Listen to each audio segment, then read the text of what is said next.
어제부로 윤석열 대통령 내란죄 수사를 맡게 된 공수처는 이르면 오늘 윤 대통령의 2차 소환 통보를 하겠다는 입장입니다. 바로 공수처로 가보겠습니다.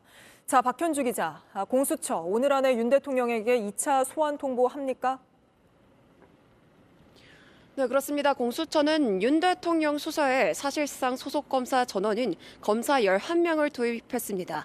수사관은 36명이 소속됐습니다. 그리고 여기에 윤 대통령 수사를 하고 있는 경찰 수사관도 합류합니다. 이 팀장은 공수처 수사 3부의 이대환 부장검사가 맡았습니다. 공수처는 이르면 오늘, 늦어도 내일까지는 윤 대통령에 대한 2차 소환 통보를 하겠다는 입장입니다.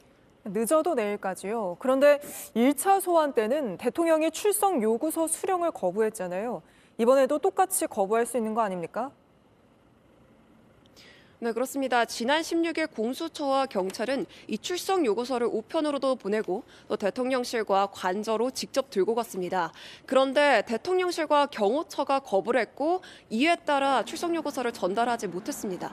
이런 데다가 윤 대통령이 변호인 선임계를 제출하지 않아서 공수처 내부적으로도 고심 중인 것으로 알려집니다. 다만 공수처는 윤 대통령이 이번 2차 소환 통보에도 응하지 않을 경우 체포영장 청구를 검토하겠다는 계획입니다.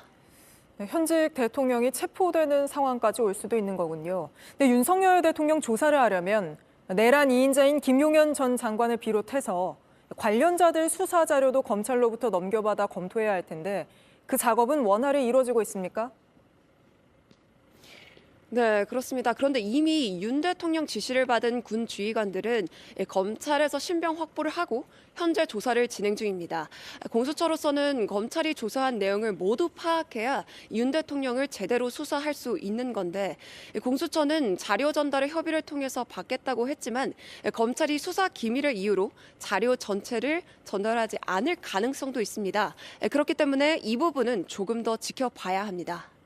네, 윤석열 대통령 수사 상황 박현주 기자가 공수처에서 전해드렸습니다. JTBC 뉴스를 시청해 주셔서 고맙습니다. 저희는 저녁 6시 50분 뉴스룸에서 뵙겠습니다.